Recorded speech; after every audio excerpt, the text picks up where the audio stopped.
I don't know if we should start singing happy birthday to this podcast, or if we can state the fact that we're walking now, we're no longer crawling.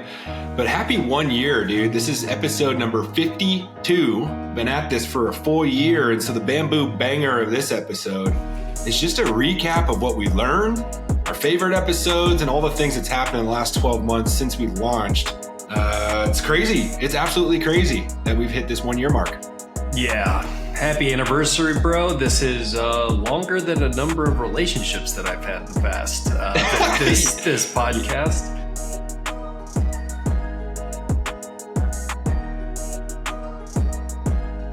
I would agree with you, and I went with the analogy of the toddler, and you went with the analogy of the relationship. This is an anniversary, so I would agree that my longest relationship is the one that ever in my life is the one that I've got currently with my wife. Outside of that, it was only 3 months. So once we hit the 3 month mark, it became the second longest relationship with you on a consistent basis. That was one of my bullet points of the learnings. This is really just kind of sharing what we've learned over the course of the year. But before jumping into that, we've had quite a creative day just coming out of our Junto war room. We blocked an entire day, which was a new activity. And I think it's worthy to mention before we jump into the podcast and review it that if you've got things that are lingering, it's kind of back to the cave day and that blocking of time to just tie out loose ends and get to the bottom of it. I think it's worth mentioning that we're practicing what we're preaching and how effective today was. Yeah, absolutely. It was awesome. We meet 10 times a year, have our annual summit in August, and then we go through May. We break in June, July. So this is our last meeting of our current fiscal year, if you will, and current iteration of our design team, which you and I are both on. And you took the lead of design team this year, kind of help us coordinate our monthly meetings. But it was super impactful, man. Like, this is the first time we had a cave day, as you mentioned, outside of Summit, and we got a lot of stuff done. It was super impactful. It was very productive, and we had some good laughs and just a great group of men. And I think we're going into Summit in August with a lot more clarity and a lot of energy to continue pushing forward and remaining strong throughout the summer. 100%. Taking us back to our topic for today, and back to the year in review and what we've learned. I think just out the gates, coming out hot, I could see why so many podcasts fail. We joked around at the beginning stating that if we get to, our goal was 20 episodes, that we would put ourselves in the 5, if not 1% of podcasts. And I know this overlaps with a couple of your learnings, but consistency is tough. And the one thing that you have to have when you're releasing a podcast is consistency. And it's not easy to do. This is a hobby, but that's for another bullet point. But huge learning to me on this world and how many levels there are to it, even though it's accessible to anybody. It's a nuance. Yeah, that's the biggest thing I learned too, is consistency is freaking hard, man. Like, I don't know about you. We never really talked about it too much, but we made a point. We hit it every week. I think we had one episode where you flew solo. I think I had some baseball stuff, kid stuff going on, but we were on record once a week at a minimum. And that was hard for me. Like there was weeks where I didn't really want to hop on. Right? Like, you have to prepare for these things. You got to jump on. And it's like, yeah, but we committed to each other, hold each other accountable. And like, hey, yeah, 20 episodes. But once we got past 20, we're like, okay, well, now we got to go a full year. And now we're at a year and we've got new goals. Right. And so I think it's remembering to be happy with the progress that we've made. It's pretty incredible. And we don't have any super far out stretch, ultimate visions for this thing. It's not like we're trying to be the next Rogan and just kind of letting things happen as they go. And if it happens, then great. But, we're just happy to be doing it and happy to be here and happy to, at least for me, just being a resource for the listeners any way I can. But the consistency part is hard, especially when you get zero feedback, and not zero meaning you never do, but it's not like every week we're getting comments back, or you might get something here and there, a text message or whatever, and that keeps you going a little bit. But at the end of the day, it's you and I being as consistent as we possibly can, accountable to each other, and hopping on to learn something new and share with whoever wants to listen. And it is a hobby at this point, but we've learned so much, and it's built just the foundation of what we're trying to do in other areas of our lives. It's just another creative outlet, and it's been pretty powerful. Couldn't agree more there. And I think you bring up a good point in regard to the feedback. One of my other learnings was that more people are listening than we know. I got conversations and people that I didn't think it would reach. I'm not connected with them on social and they're not interacting. But the fact that they said it, we know that we're not even catching all the people that are, but more people are listening, and you can reach more people than you think. And just the work that you're doing can have an impact on other people that we have received that feedback from individuals listening. Yeah, it's so funny you mentioned that because that was another bullet. And I swear to the people listening here, we did not coordinate these learnings before, but Phil and I do. We are cut from similar cloths. And but it's true. Like, people are listening and they are watching.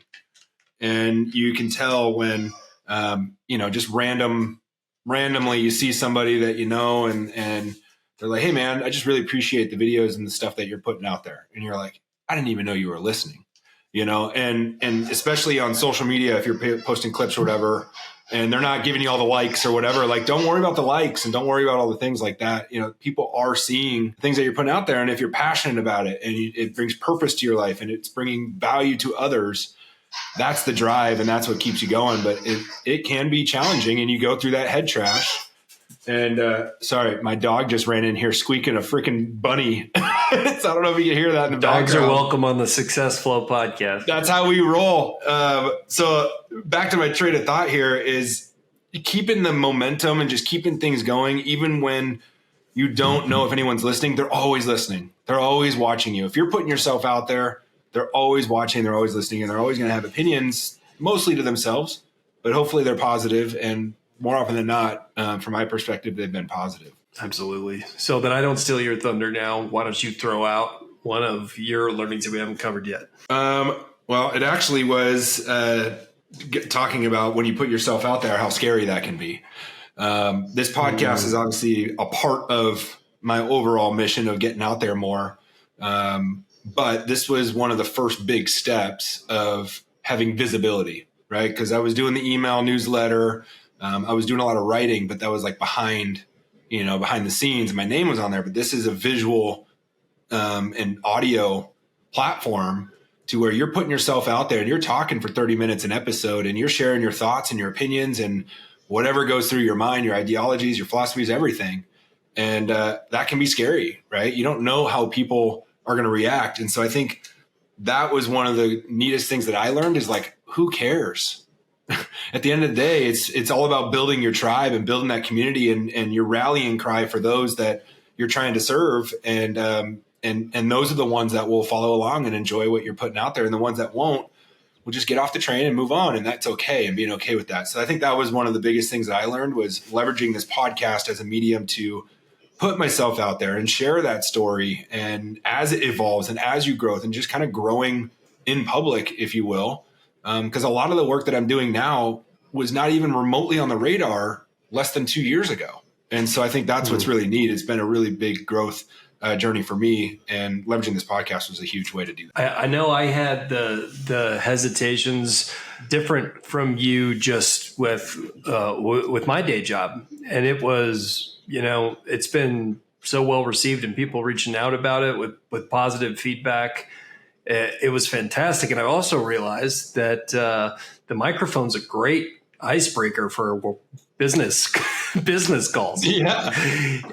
And, the feedback, I feel like I'm on a podcast. It's like, you're on the software solution podcast of your choice. And it's just, that's been an interesting one. But tying back to the hesitation professionally, it allows people to get a grasp of what you're working on in your spare time, what you're thinking about. And that homework that originally we were doing all this homework, we weren't producing or creating something. We both had that theme, create over consume. I was consuming a ton of books, podcasts, and still have dialed it down a bit. But what are your words? What are my thoughts on it? And not just from my predestined beliefs, but from this guest's perspective, from both sides of a topic, if we're taking a stance. It's just really clarified my thinking and improved at my sales craft. Yeah, I could see how that's super beneficial. I mean, you're talking more, you're articulating thoughts, and the microphone does help when you pop on a video stream or, for a meeting.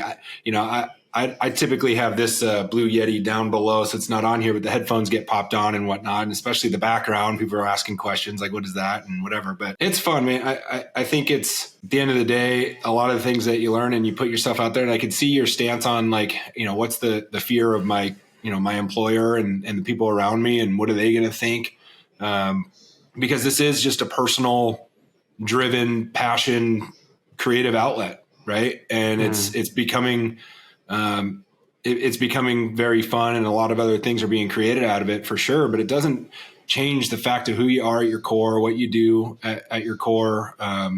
And how you earn a living is how you earn a living. But at the end of the day, you're trying to share your stories with the world and all these sorts of things. And these are authentically you and your opinions. So I'm glad you got a lot of positive feedback from that, because getting over that fear early on for you, I know, was a big deal, and it was reinforced through some of that feedback. And I mean, I think people need to hear what you have to say. So I'm glad that worked out. I think one of the things that I might be taking from your list as well, and did you look at my list? We're also finding this in Junto. What was that? I said, did you look at my list? What are you stealing all my bullets for? I don't know if this one's on there or not. The calendars are tough, right? But I've also realized this is a two-sided question. Our networks are stacked with people that have important things to share. The list has grown and grown of people. Now it's the scheduling part that makes it work for both of us, and a guest is more than half the battle. And so as we take a look forward, which we're going to get to in a little bit here, that's what can be improved. And when you have people that are having an impact and living a life of significance in one way or another on their defining success for themselves, coordinating those schedules can be tough. I didn't know if that made your list or not. Yeah, I didn't think it would be that hard to get guests on the podcast. And I didn't think it would be that hard for not getting them on, like the interest, but getting them on, like coordinated date and time, like you said. And I didn't think it would be that hard for us either. Like, I think that's one of the things that we can take away from this first year is finding a time that's consistent week in and week out, just like any other meeting, and doing it either early morning, late night, weekend, or if we can carve it out, in the middle of the day somehow. But I think that is probably a new goal for us this year, because it does get difficult. Instead of the back and forth, like, okay, when are we hopping on? But that's the hardest part, is scheduling. I mean, life is busy and we got a lot of things going on. And, again, this is a passion project. It's a hobby type deal. But I got to give, what was on my list? I got to give kudos to our video editor, Michael Rodriguez. A shout out to you, man. You have killed it for us this year. So for anyone that needs video editing, we are not giving you his contact info. It's like passing on your babysitter's contact info. It's frowned upon. Otherwise you'll steal him from us. So we'll just give you his name. But incredible job, man, on all the audio and visuals and all that stuff. It's been made our jobs a lot easier to be able to just hop on and then getting them uploaded has been huge. So that's a big second that, and the experience and eye for thumbnails, and he has a gift, and it's greatly appreciated. We really enjoy working with you, Michael. All right, what do you got on your list for things you learned? Or actually, what was your favorite episode? And going back, and I know we wanted to hit this. I think I'd have to go with them, and we'll just stick with our episodes. You and I, we can't pick a favorite child because our guests have been so awesome. But I think I would have to say the draft that we did, filling up a roster of diverse leaders and individuals, was up there. And it's either that one or The Art of Impossible, but I might just be biased to that topic. I thought we flowed on that one. No pun intended. Absolutely pun intended. But those are by far my two favorite. Yeah, those were good. The Art of Impossible is such a good book. I think that was a really neat one. I really liked, so I'm looking back on YouTube, and one of the ones that had the most views was the Power of Opportunity one. That was a good one. We just did that one a few months ago. But some of the early ones, you kind of forget about those, like the discipline and consistency, the concept of deep work and flow states, doing the, overcoming obstacles. Superpowers was a fun one. That was like the second episode we ever did. and just talking about like, what is your, you don't really have a real superpower, but what is your superpower? And so I think that was, you're not flying through the air, walking through walls or whatever, but hypothetically, maybe you are. And, your superpower is having, being able to listen intently and having strong conversations with people to be able to, stand up in front of a group and relay that information or whatever. Right. And so I think that was a neat one. But yeah, I mean, I don't know if I have a favorite. A lot of them were just so good. Got to pick one. All right. I'm going to go with the one that was a lot of fun. I don't know how much people got out of it, but the Would You Rather was a lot of fun. Kind of like the fantasy draft. The Would You Rathers are good. What was the one? Would you rather get screamed at by Goggins or go sit on the jiu-jitsu mat with Jocko Willink or something? Jocko, like one of those. Yeah. Brutal. Yeah. That was no. The option is neither. Door number 3. Exactly. Yeah, I think that another takeaway is getting back to those formats, those unique formats, and changing the approach and how we think about it. It's been a while, so that's good to have this conversation. See, we're doing it as we speak. I think one of the things that I realized is I enjoy the homework. Like, we have to do a ton of homework in sales in regard to preparation. And I've learned to enjoy that too, because it brings credibility. The same thing with this is I enjoy being able to pursue our interests and have that homework actually sum up to something. And I guess that goes back to the create over consume, which you're going to hear us say time after time. It makes me really happy and like a fulfilled human that I am creating. So that joy of homework is an interesting learning over the course of the year, as opposed to, oh no, I'm just always doing research, whether it's for work or personal. This has given an actual product from it. Yeah, no, I agree with that too. I mean, it just helps with the constant growth and learning. But technology wise, we learned some the hard way on what works and what doesn't. We beefed up our stack a little bit with what we use and the mics we use. And so it's just like anything, right? Like, you jump into something new and you just figure it out along the way. I think the purpose is take action, even when you don't even know what you're doing, right? Like, you're going to figure out along the way, but if you take the action, you'll learn and pivot and continue down that path. But I think if you've got an idea and it makes sense and it aligns, and just go for it. Even if you have no idea how to do it or what even if you feel you have a little bit of imposter syndrome, like, should I even be doing this? Am I even the person that could be doing this? I think you fulfill that pretty quickly. But yeah, I am. Like, I've figured this out and now we're going, and we're still learning. Absolutely. And it's one of our shorter ones, but I really think that's the pod. This is the year in review. We appreciate everybody's feedback since we talked about it this episode. This is your call to action to give us more of it, what you'd like to see for the upcoming year. And we have every intention of hitting you for 52 weeks again. Back at you next week.